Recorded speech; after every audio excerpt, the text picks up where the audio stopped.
Good morning from Thousand Oaks, and welcome back to Rams Camp Live, presented by Unifi Financial Credit Union. With Maurice Jones-Drew, I am J.B. Long, and coming up toward the top of the hour, we're looking forward to bringing you some one-on-one matchups for the first time this training camp. Perhaps we'll see Jalen Ramsey go toe-to-toe with Cooper Kupp or Robert Woods.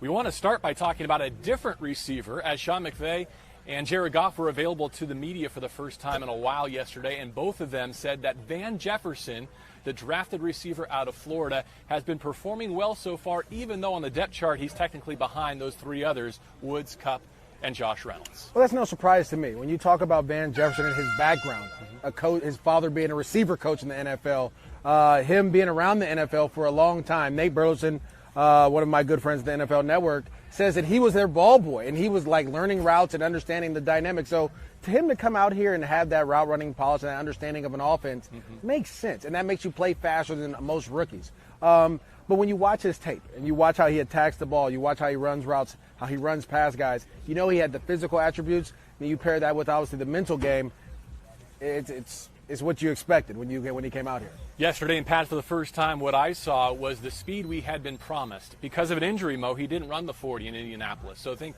there were a lot of questions about how much top-end speed he could have, taking the top off of the defense. We saw him get over the top of this Rams defense on a long touchdown yesterday, kind of validating some of what Les Snead and his scouting group believe from the Senior Bowl, where the GPS tracking rated him as one of the fastest top-end receivers, much like they saw in Cooper Kupp a few years back. Yeah, it's all about the tape. And I know the 40 time kind of is going to tell you, like, hey, you're going to, run so fast, or hey, but you got to remember, guys train for that. So they're going to show faster most of the time at the combine than they do on the field. So I always try to go to the tape. If he runs a 4.4, does he look like a 4.4 guy on the field? Is he a 4.3? Is he a 4.2 guy? And so when you watch Van, his tape shows that he can get out there and separate from guys and run away from people.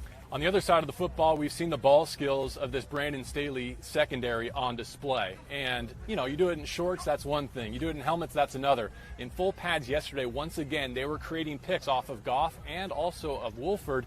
And the two drafted safeties have been shining. Jordan Fuller, deeper in the draft, actually showing up really early, and Terrell Burgess, a more versatile defensive back piece, both drawing praise from McVay and from Michael Brockers. Well, again, with those two guys playing at Utah and then at Ohio State, you've played big-time football, so it's not that big of a jump for you. And the safety position is a position where, especially in this defense, you're playing center field. You get a chance to watch and see everything develop, and those guys have created those skills. They're long, rangy guys. That can, obviously, Burgess is more versatile, can play a little bit different, but Fuller at Ohio State was that center field safety that kind of did a little bit of everything what they're asking him to do here. And again, when a guy can play fast, when he's comfortable in that position and in a certain scheme, and he can play, his game, you'll see his ball skills and his ability to impact the game happen a little bit faster than guys that are trying out new positions or coming from a different system or scheme. Well, they certainly look physically ready, and they're getting maybe more opportunities in 11-on-11 settings than we would have anticipated, because as we documented yesterday, Taylor Rapp is not dressed, not in uniform. Sean McVay described it as a minor knee injury. They hope to have him back here at practice sooner rather than later, and in plenty of time for that opener against the Dallas Cowboys. All right, let's go big picture here as we are counting down to some one-on-one matchups on Rams Camp Live, presented by Unifi Financial Credit Union. We're also going to have our second giveaway of training camp a little bit later on. A new Rams sweatshirt. A new Rams sweatshirt will be our prize. But let's look at the schedule ahead for the Rams, which multiple services have described as one of the toughest in the league, the toughest in the NFC West. How do they manage it, given all the turnover in the coaching ranks and especially on defense? Well, the biggest thing is you have to win your division. That's the most important thing. Like, I get it, you play the Cowboys week one, you want to take it one game at a time, all that mantra, but the most important thing is winning the NFC West. And when you look at those teams, you look at the San Francisco 49ers, who've lost some pieces but obviously have reloaded. You look at the Cardinals, who have added tremendous talent on both sides of the ball, as well as the Seattle Seahawks, who add one of the probably premier young safeties in the league. Everyone's gotten better. So you have to get better at what you do. But it's so funny, the Rams, everyone was off on the Rams. It was like, 8-8 and 9-7, whatever. It just wasn't a good season. But remember those games, we talked about this before, those were very close games. Except for, I would say, the Niners game down here in Los Angeles. Every other game was very close. You sweep the Cardinals.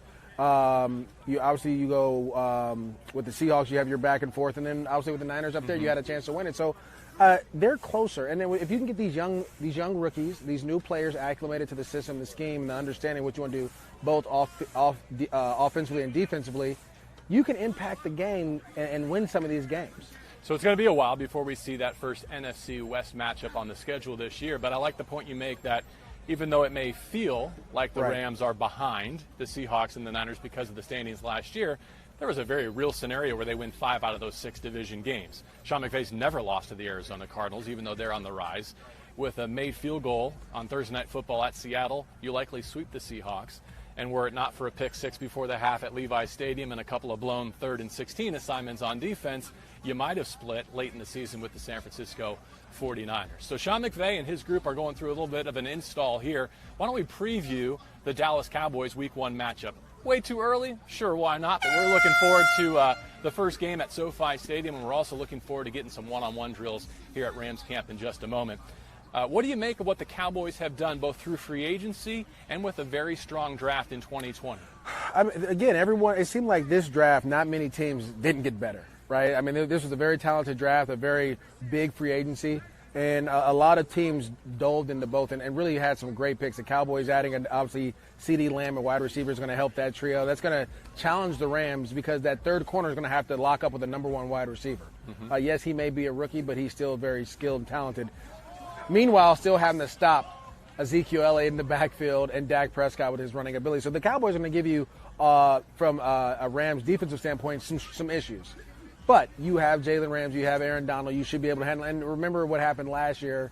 Obviously, the Cowboys are going to come in very confident, feeling like, hey, we can run down your throat and do what we want to do because this is what we did last year. Offensively for the Rams, though, I think it's going to be a different test than it normally is. The last time the Rams have gotten the best of that defense, running the ball and doing some different things.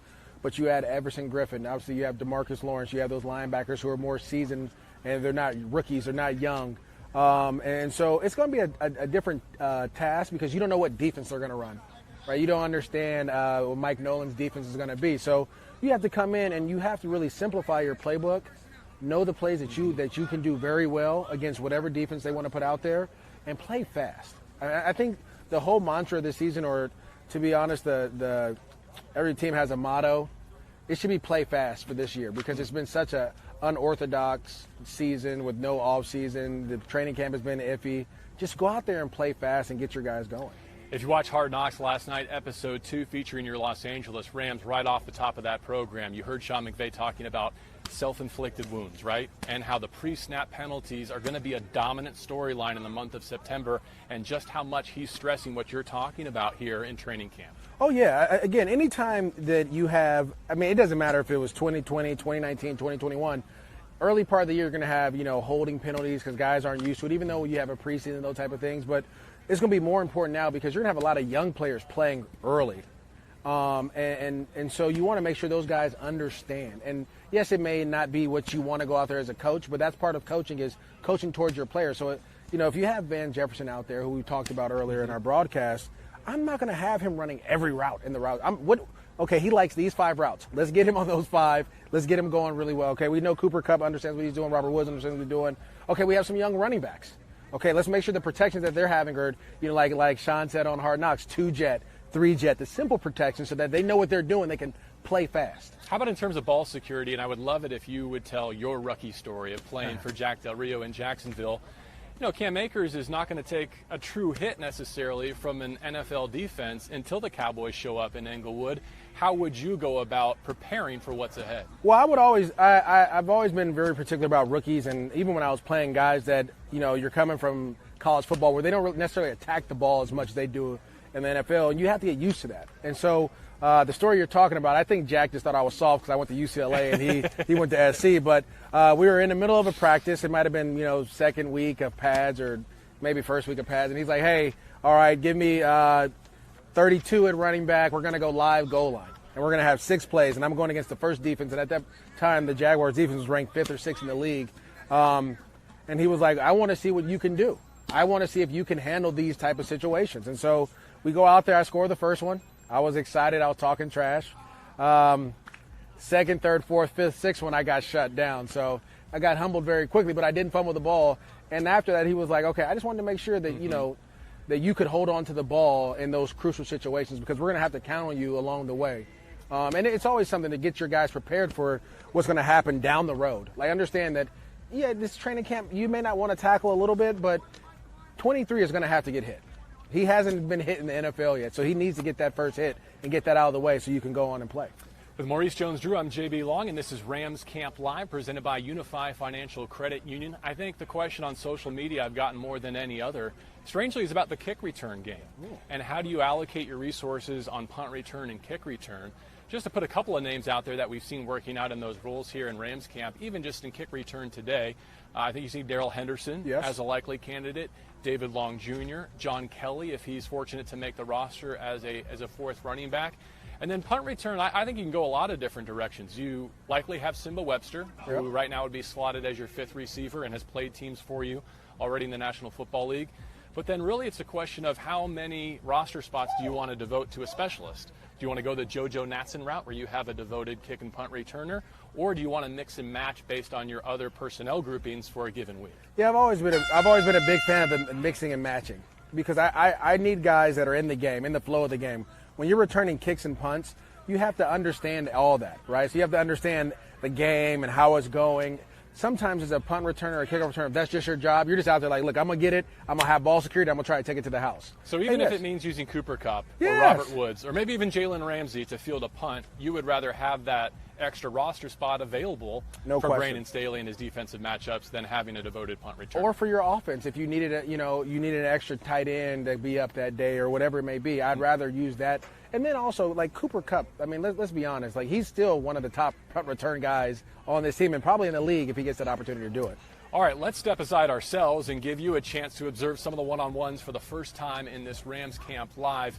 Hoping to see some interesting receiving and defensive back matchups. And as I survey the field behind us, Maurice, it looks like the number one and number two offense will be down the way. And I think I already saw Van Jefferson going one-on-one with Darius Williams for an over-the-shoulder touchdown grab. Yeah, it was a great ball there as well.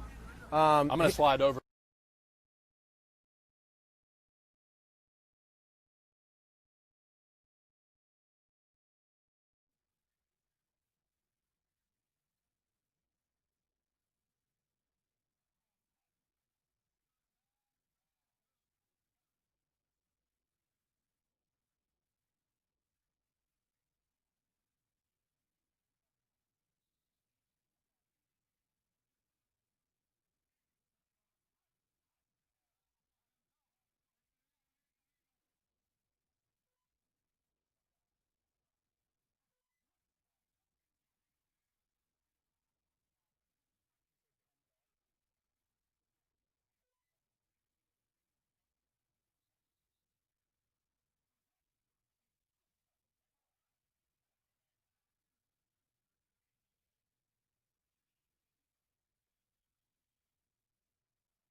how you're going to attack people and understanding how they're going to try to attack you. Aesop Winston Jr. out of Washington State, the target there, with Dante Dion, who's been a star of Hard Knocks. And his relationship with Jalen Ramsey, his personality, his smiles, his infectious laughter, permeating Rams camp so far.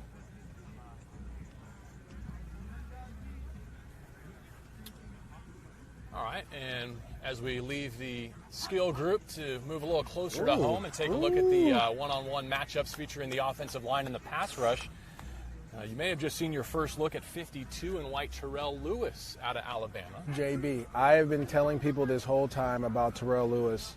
When he was at Alabama, he didn't get many opportunities to rush the passer, but when he did, he was a dominant pass rusher. And you could tell by how strong he is and how long his arms are, he's able to get into Evans' chest and push him back.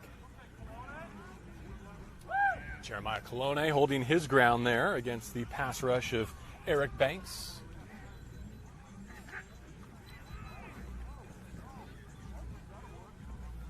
You see Morgan Fox had his jersey on backwards in last night's episode of Hard Knocks. Glad he's got that sorted for today's day 2 session in pads. Oboe Okarankwa, boy, did he have a game in London against the Cincinnati Bengals. Not much to speak of thereafter, but he's another one of those edge players that could be stepping into a larger role here in 2020. Especially with the way the league is going right now to all these pass rushers and throwing the ball a ton, you want to get as many guys that can rush the passer in that rotation as possible. As we continue to watch these pass rush one-on-ones, let's give away our prize for today. It is a Rams sweatshirt. Make sure you tune in to Rams Camp Live each day to see if you can earn a chance to win. And today, it's Alan Gibson who's taking a Rams sweatshirt home. Congratulations, Alan. We're going to reach out to you via social media and get that sweatshirt sent your way. Boys, I see Leonard Floyd, 54 in bone. I'm reminded of just how much he's towered over Rams camp. He looks the part as much as any Ram in camp. A new addition with Brandon Staley, worked with him in Chicago. Yeah, again, Leonard Floyd coming out of the University of Georgia was, everyone talked about his size and his ability, his athleticism, what he's able to do. And you're starting to see flashes. And the best thing about guys like that, when you pair him with Aaron Donald, similar to how Dante Fowler was the last couple years, you kind of can get more out of him because he's not going to get the sliding protections to him. And I get it. He played with Khalil Mack, and Khalil got some protections, but he also used backs and stuff to chip because he played the strong side. When you have interior pressure, it opens up everything for everyone else. And that's the one thing that Aaron Donald brings. And so you expect to see him have a big year this year in this defense. Rams are about to get the team portion of practice. That means our cameras have to shut it down so that we can't give away any of McVay and Staley's secrets as they look ahead to Week 1 against the Dallas Cowboys, September the 13th at SoFi Stadium. As we wrap up here, a reminder that we're not only on location in Thousand Oaks for Rams camp, but if you tune into NFL Network, you can get training camp coverage from around the National Football League. For Maurice Jones-Drew, I'm JB Long. Thank you for joining us on all our social channels this morning for Rams Camp Live, presented by Unifi Financial Credit Union.